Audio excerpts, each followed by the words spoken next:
साथियों, एक बार फिर आप सभी का स्वागत है हमारे YouTube चैनल मैथ्स क्लास में। इसमें हम कक्षा 9वीं के प्रश्नों को हल करेंगे। कक्षा 9वीं के प्रश्न अध्याय 2 से, अध्याय 2 जो कि वास्तविक संख्याएं हैं, इसके प्रश्नावली 1 को हम हल करेंगे। यहाँ पर पहला प्रश्न है आपके सामने में, निम्नलिखित कथनों के लिए उदाहरण दीजिए। पहला प्रश्न है, एक संख्या जो प्राकृत संख्या, पूर्ण संख्या और पूर्णांक संख्या है, ऐसा कोई एक संख्या का उदाहरण देने के लिए कहा गया है। दूसरा प्रश्न है, एक संख्या जो पूर्ण संख्या हो परंतु प्राकृत संख्या न हो, और एक संख्या जो परिमेय संख्या हो परंतु प्राकृत संख्या न हो। तो ये हम उत्तर तो दे देंगे, लेकिन उसके पहले हमको ये जानना जरूरी है कि प्राकृत संख्या होता क्या है। ठीक है, ये आपको उत्तर में लिखने की आवश्यकता नहीं है, सीधा सीधा इसके उत्तर एक एक अंक के हैं उसको बता देने से हो गया। लेकिन इसके लिए हमको समझना पड़ेगा ना पहले कि प्राकृत संख्या होता क्या है। ठीक है, इसको नेचुरल नंबर भी बोलते हैं, नेचुरल नंबर। ठीक है, और इसको n से दर्शाया जाता है, और n से इसका निशान हम बनाएंगे, n से इसको दर्शाया जाता है। होता क्या है, देखिए, जब से सभ्यता का शुरुआत हुआ है, जब से मानव सभ्यता समाज के रूप में रहना, जीवन यापन करना प्रारंभ की है, तब से कुछ न कुछ गणितीय कार्यों को करना पड़ा है। चाहे भेड़ बकरी चराना हो, भेड़ बकरी का पालन करना हो, किसी भी चीज़ का हिसाब किताब रखना हो, अपने घर के वस्तुओं को जानकारी में रखना हो, तो उन सब के लिए गणितीय संख्याओं की आवश्यकता थी। तो वो एक निशान, एक चिन्ह, जैसे कि अक्षर होता है वैसे ही अंकों को भी अक्षर के रूप में उपयोग करते थे। और उन्होंने 1, 2, 3, 4, 5 ऐसा करके बहुत अनंत तक के अंकों को गिनना सीख लिया था, और उनको लिखते भी थे इस तरीके से 1 2 3 4 5 ऐसा करके। ठीक है, लेकिन उसमें क्या है कि जीरो शामिल वो नहीं कर पाए थे। जीरो की खोज कुछ बाद में हुई थी, कुछ लेट से हुई थी। ये बोलचाल में शामिल थे, संख्याएं गिनना जो है बोलचाल में शामिल था, लेकिन अक्षरों के रूप में उसको डिनोट नहीं कर पाए थे शुरुआत में। बाद में उसको अक्षरों के रूप में लिखना चालू किए, लेकिन फिर भी उस समय तक भी शून्य की अवधारणा नहीं थी। तो ये जो संख्या उस समय शुरुआत में, सभ्यता के शुरुआत में हमारे पास थी, मानव समाज के पास थी, वो है 1 से स्टार्ट होकर अनंत तक की संख्या है। 1 से स्टार्ट होकर अनंत, ये जो है अनंत का निशान होता है। अनंत तक की संख्याएं जो होती है, ये सब जो है प्राकृत संख्या के अंतर्गत आती हैं, 1 से लेकर अनंत तक। ठीक है, इसमें आगे जाते जाएंगे 1 2 3 4 5 6 7 8 9 10 10 भी आएगा। हालांकि 10 में हम 10 ये जो अक्षर है इस प्रकार से लिखने का उपयोग करते हैं, तो यहाँ भी जो जीरो लगा है इसकी भी अवधारणा उस समय नहीं थी। ये केवल बोलचाल में था, और कुछ एक अंकों को, अक्षरों को वो लिख पाते थे, सभी अंकों को नहीं लिख पाते थे। ऐसी संख्याओं को ही प्राकृत संख्या कहा जाता है। फिर बाद में जब जीरो की खोज हो गई, तो उस समय फिर क्या हुआ, पूर्ण संख्याओं का कॉन्सेप्ट आया। पूर्ण संख्या, अब संख्या का जो क्रम है वो क्या हो गया, पूरा हो गया, इसलिए इसको क्या कहा गया, पूर्ण संख्या या होल नंबर कहा गया। WHOLE, होल नंबर, इसको W से दर्शाया जाता है। और इसमें क्या होता है, संख्याएं यही हैं अनंत तक ही, लेकिन ये किससे स्टार्ट होता है, जीरो से। 1 2 3 4 5 ऐसा करके अनंत तक की जो संख्याएं हैं, मतलब अनंत कहने का मतलब जिन संख्याओं को हम नहीं गिन सकते, इतनी तक की भी संख्याएं जो हैं वो किस में शामिल हो गई, पूर्ण संख्या में। ठीक है, ये कब हुआ, प्राकृत संख्या के बाद आया, जब जीरो की खोज हो गई और अच्छे तरीके से लिखना आ गया, तो फिर इस तरीके से लिखते जाते थे। और इसी बीच में फिर 10 भी वो लिखना सीख गए, 100 भी लिखना सीख गए, फिर आगे के नंबर्स बनने लगे।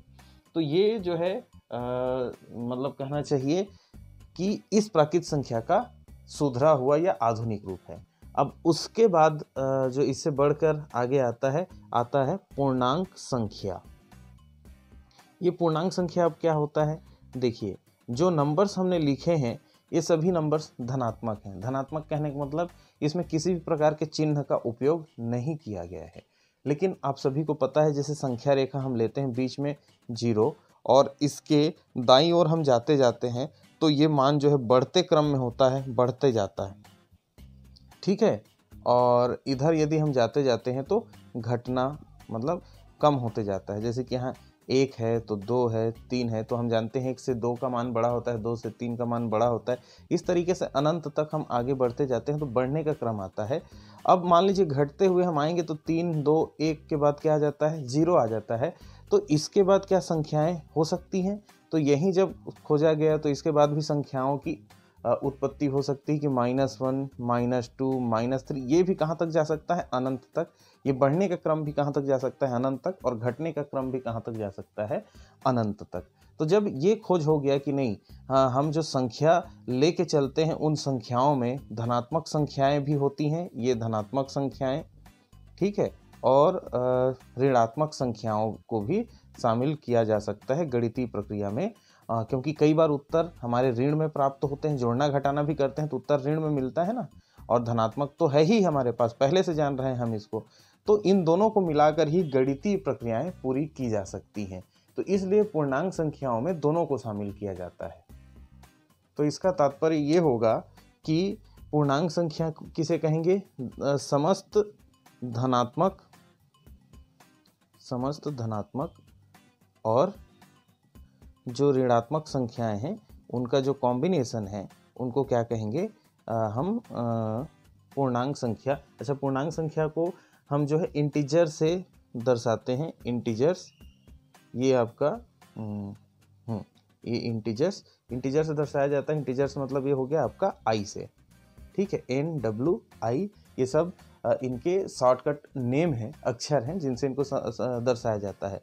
तो प्राकृत संख्या आप समझ गए, 1 2 3 4 5 अनंत तक, जहाँ तक हम नहीं गिन सकते वहाँ तक की गिनती जो होती है प्राकृत संख्या में आती है, लेकिन यहाँ 0 से स्टार्ट नहीं होता, ये 0 शामिल नहीं है। पूर्ण संख्या में 0 शामिल कर दिया है, बाकी चीज़ें वही हैं जो प्राकृत संख्या में है। पूर्णांक संख्या में क्या होता है कि ये सभी धनात्मक संख्याएं तो शामिल हैं, इसके अलावा ऋणात्मक संख्याओं को भी जब हम ले लेते हैं तो वो पूर्णांक संख्या कहलाता है। अब इसके बाद एक और प्रकार की संख्या आती है, परिमेय संख्या। ये परिमेय संख्या जिसको हम कहते हैं रैशनल नंबर, परिमेय संख्या ये कहलाता है रैशनल नंबर, ठीक है।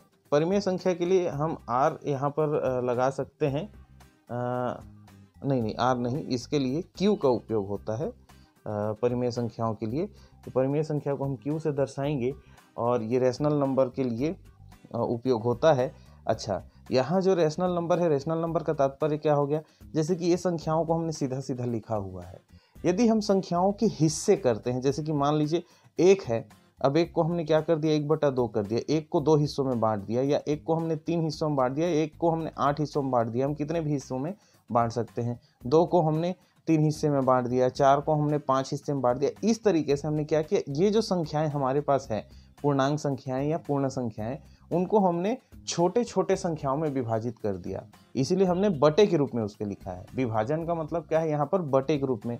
विभाजन जब हमको करना होता है, किसी भी संख्या को छोटे रूप में तोड़ना होता है, तो हम क्या करते हैं, अंश और हर के रूप में उन संख्याओं को लिखते हैं। अंश में कोई एक संख्या होती है और हर में कोई एक संख्या होती है।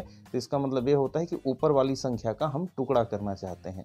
कहने का मतलब यदि 4/2 है तो इसका उत्तर क्या आता है, 2 आता है। कैसे 2 आया, क्योंकि 4 को हमने 2 हिस्सों में भाग कर दिया, तो एक हिस्से में कितना आ गया, 2 आ गया।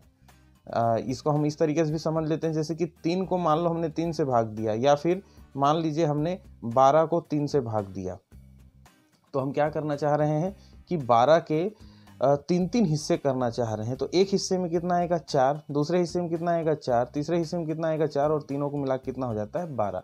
तो जब इसको 12 से 3 कहा गया है, 12 से 3 को भाग दिया गया है, मतलब हम 12 का कितना हिस्सा करना चाह रहे हैं, 3-3 हिस्सा करना चाह रहे हैं। तो एक हिस्से में कितना आएगा, 4 आएगा। तो इस तरीके से ये जो विभाजन करना होता है, ठीक है। या फिर हम संख्याओं को छोटे रूप में जब लिखना चाहते हैं, छोटे रूप में जब दर्शाना चाहते हैं, तो वहाँ पर एक तरीका होता है लिखने का, ये बटे के रूप में 1/2, 1/3, 1/8, 2/3, 4/5, कुछ भी हो सकता है। ये ऊपर में बड़ी संख्या भी हो सकती है, 7/6, ऐसा भी हो सकता है। तो इस प्रकार की जो संख्याएं होती हैं, इनको क्या कहा जाता है, परिमेय संख्याएं। इनको किससे दर्शाया जाता है, Q से। और ये कहाँ से स्टार्ट होता है, तो ये भी 0 से स्टार्ट होके अनंत तक चलता है, ठीक है। अब इसके बाद एक और संख्या आता है जिसको कहा जाता है अपरिमेय संख्याएं। अपरिमेय संख्याएं मतलब ऐसी संख्याएं जिनका सही तरीके से मान ज्ञात किया ना जा सके। सही तरीके से मान ज्ञात किया ना जा सके करने का मतलब क्या होता है, जैसे वर्गमूल का संख्या हम उपयोग करते हैं 4, तो वर्गमूल 4 का उपयोग करने से हमको क्या मिलता है, 2 गुणित 2। यहाँ पर 4 को हम 2 गुणित 2 के रूप में तोड़ लेते हैं और उत्तर आ जाता है 2, क्योंकि जोड़ी बन गया तो वर्गमूल से बाहर आ जाएगा। ठीक है, ये क्या है, आपका 8वीं का प्रश्न है। यदि समझ में नहीं आया तो 8वीं के आप एक रिवाइज कर लीजिएगा, और फिर भी यदि समझ में आता है, यदि आपको यहाँ समझना है तो कमेंट करके बताइएगा कि इस प्रकार के प्रश्नों को समझाइए, तो हम इसको भी समझाने का प्रयास करेंगे। लेकिन अभी हम क्या समझ रहे हैं, एक और संख्या है जो क्या कहा जाता है, अपरिमेय संख्या। तो ये मैं बता रहा था, ये जो वर्गमूल 4 है, तो वर्गमूल 4 को हमने क्या किया, 2 गुणित 2 में तोड़ दिया तो उत्तर कितना आ गया, 2। लेकिन मान लीजिए ऐसे ही यदि वर्गमूल 3 है, इसको तोड़ा नहीं जा सकता, वर्गमूल 5 है, इसको भी हम तोड़ नहीं सकते, और इनका सही सही मान एकदम एक्यूरेट एग्जैक्ट एकदम सही सही मान ज्ञात नहीं कर सकते, तो ऐसी संख्याओं को क्या कहा जाता है, अपरिमेय संख्याएं कही जाती हैं। तो साथियों, यहाँ पर मैंने 4 प्रकार के नंबर सिस्टम आपको बता दिए हैं। जहाँ पर भी समझ नहीं आया है रिवाइंड करके आप देखिएगा। अब इसमें से हम प्रश्नों को हल करते हैं। पहला प्रश्न का उत्तर क्या हो सकता है, देखिए, एक संख्या जो प्राकृत संख्या है, मतलब प्राकृत संख्या के समूह में एक संख्या है जो शामिल है, लेकिन पूर्ण संख्या और पूर्णांक, एक संख्या जो प्राकृत संख्या भी है, पूर्ण संख्या भी और पूर्णांक संख्या है, मतलब ऐसी संख्या जो तीनों में शामिल है, प्राकृत में भी शामिल है, पूर्ण में भी शामिल है, पूर्णांक में भी शामिल है। तो आपको पता है, अभी उदाहरण से हमने देखा, 0 का ही अंतर होता है, पूर्ण संख्या में 0 शामिल होता है, प्राकृत संख्या में 0 शामिल नहीं होता है। बाकी सब संख्याएं, इसमें जो संख्याएं वही संख्याएं इसमें भी आती हैं, वही संख्याएं इसमें भी आती है। तो शुरुआत 1 से होता है, तो हम इसका उत्तर 1 मान सकते हैं। इसके अलावा भी अन्य उदाहरण, इसके अलावा अनंत संख्याएं होती हैं। अनंत मतलब बहुत सारी संख्याएं ऐसी होती हैं जो प्राकृत संख्या भी है, पूर्ण संख्या भी है और पूर्णांक संख्या भी है। इसके अलावा अनंत संख्याएं भी हैं, ऐसा हम मान सकते हैं। ठीक है, मतलब ऐसी संख्या जो तीनों में शामिल हो। तो तीनों में शामिल कहाँ से होता है, 1 से ही तो स्टार्ट होता है। तो बहुत सारी संख्याएं जो है प्राकृत संख्या में जो आती है, वो सभी संख्याएं पूर्ण संख्या में भी आती है, और वो सभी संख्याएं पूर्णांक संख्या में भी आती है। लेकिन तीनों में अंतर क्या होता है, प्राकृत संख्या में 0 शामिल नहीं होता, पूर्ण संख्या में 0 शामिल होता है, और पूर्णांक संख्या में क्या होता है, 0, धनात्मक और ऋणात्मक तीनों संख्याएं शामिल होती हैं। तो इसलिए एक सिंपल सा उदाहरण हमने एक इसका रख लिया उत्तर। दूसरा, एक संख्या जो पूर्ण संख्या है परंतु प्राकृत संख्या ना हो, ये तो बिल्कुल सिंपल है ना, 0, क्योंकि पूर्ण संख्या में 0 होता है लेकिन प्राकृत संख्या में 0 नहीं होता है। वहीं पूछा गया एक संख्या जो पूर्ण संख्या है, मतलब 0 पूर्ण संख्या है परंतु प्राकृत संख्या में शामिल नहीं होता है, इसलिए इसका उत्तर क्या हो गया, 0, और इसका केवल एक ही उत्तर आएगा, 0। और उसके बाद तीसरा का उत्तर क्या है, एक संख्या जो परिमेय संख्या हो परंतु प्राकृत संख्या ना हो। तो इसका भी उत्तर क्या, बहुत सारे हो सकते हैं।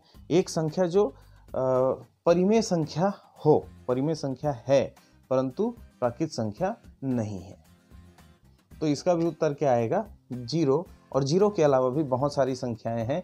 बहुत सारी संख्या मतलब इसमें क्या हो सकता है, ऋणात्मक संख्याओं को हम शामिल करेंगे तो वो क्या हो जाएगा, एक संख्या जो परिमेय संख्या है परंतु प्राकृत संख्या नहीं है। तो ये जो 0 है ये परिमेय संख्या भी है लेकिन ये प्राकृत संख्या में नहीं आता।